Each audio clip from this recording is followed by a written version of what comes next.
Hey everyone, how are you today? I hope you are all doing great and ready to learn something fun. Before we start, let me introduce myself. My name is Meilinda Amalia Zahra, and today I will be your English teacher. We're going to learn about words that paint a picture in your mind, especially words that help you see something clearly. We will learn it through a beautiful poem called Sea Fever by John Masefield. But first, let's warm up a little. Do you like the sea? When you think about the sea, what do you imagine? Big blue waves, the bright sun, the white shell on a boat. That's wonderful. Now, let's listen to the poem that will take us on a journey to the sea. Sea Fever by John Masefield.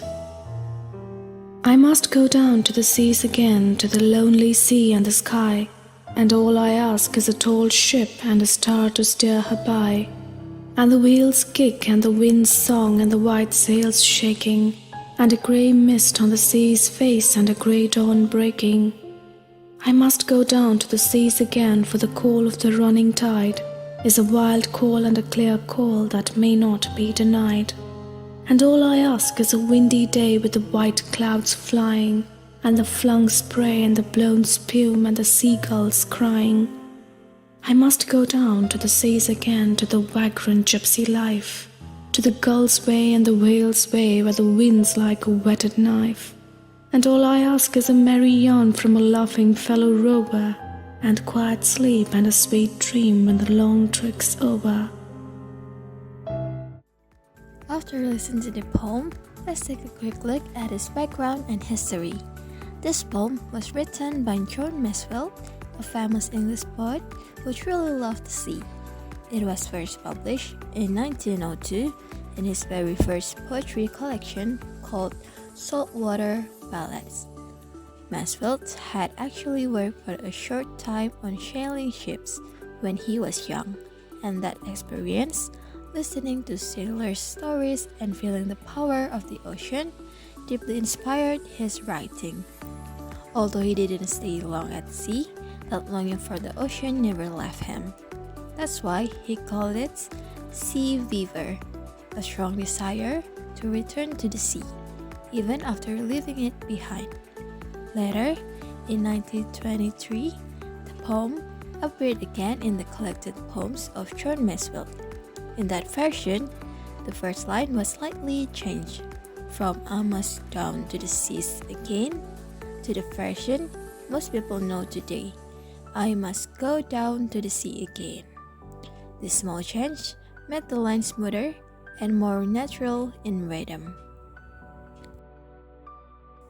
Now, let's see what we are going to learn today. First, you will be able to identify words that paint a picture in your mind.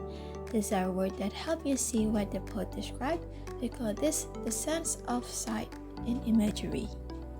And next, you will learn to make sentences using those sight words so you can use them in your own writing, just like the poet did.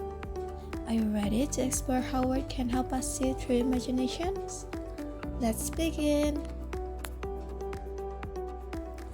After listening to the poem, close your eyes for a moment. What pictures appear in your mind? What do you see? Maybe you can see the blue sea, the shining star, or the white shell moving. Those pictures come from the words the poet uses. Writers often use words that help readers imagine something through what we see, hear, touch, smell, and taste. Let's go through them one by one. The first one is sight. We use our eyes for seeing color, shapes, and views. For example, we can see the blue sea, the white clouds, or the golden sun. And the second one is hear. We use our ears for hearing noises, music, and voices. For example, we can hear birds singing or waves crashing.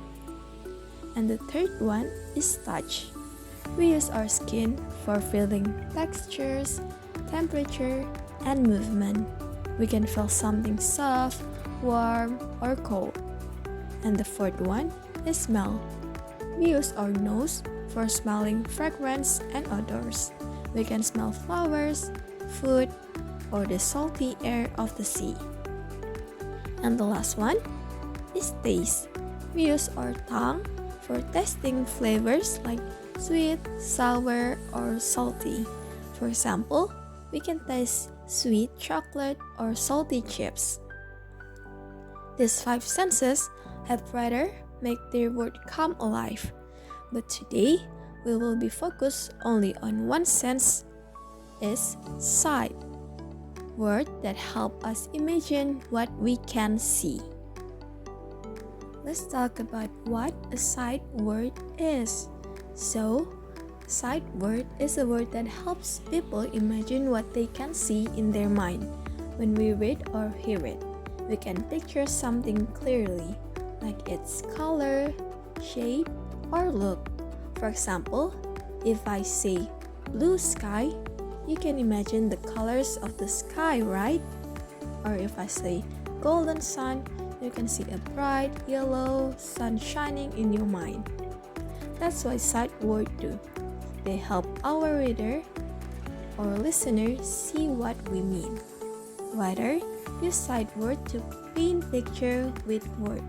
So when someone reads their poem or story, it feels real, like you're looking at it.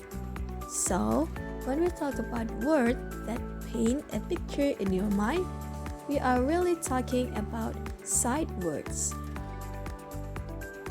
Using sight words make your writing more interesting and beautiful because it helps everyone imagine the same picture you have in your head.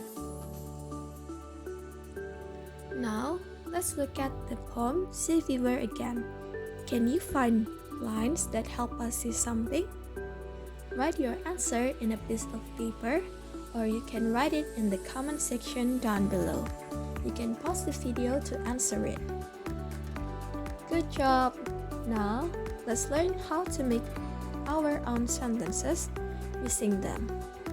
Sight words are words that help people imagine what they can see, like blue, golden, bright, dark, cloudy, misty, tall, small, smooth, shiny, beautiful, or colorful. When we use this word, our sentence become more alive and colorful. To help you write, here an easy way to remember how to make a sentence. We usually start with an article like P or A, then we add a sight word to describe something we can see. Maybe its color, size. After that, we say the thing we're describing, like sun, sky, or tree. Next, we use a verb to tell what it's doing, and then we can add a little more detail to make the picture clearer. So, the pattern sounds like this.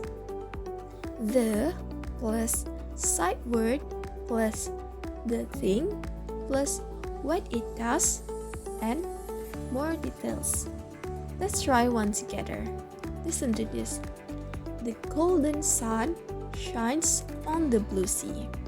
Can you see it in your mind? You can imagine the yellow light of the sun and the calm blue water below it. That's what sight words do.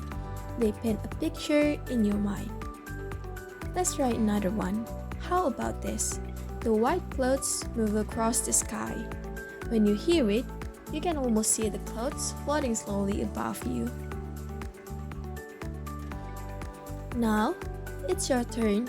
I want you to write 2 sentences using sight word to describe nature. Here an example. The golden sun shines on the calm blue sea. Now, you try. Think about what you can see, maybe the beach, the forest, or the sky, and write your sentences. Use example of sight word given before. Done? Great job everyone! You've just learned and practiced using some beautiful sight words, and you even made your own beautiful sentences with them. Let's remember what we learned today. We discovered that writers use words that paint a picture in your mind to make their writing more interesting and alive. This word help readers imagine what they can't see, just like in the poem Sea Fever. Today, we focus on the sense of sight, learning how to find sight words in the poem and how to use them to write our own beautiful sentences. Thank you so much for learning with me today. Keep practicing and using words that help people see your ideas, because when you write with imagination, your word can truly paint a picture in your reader minds.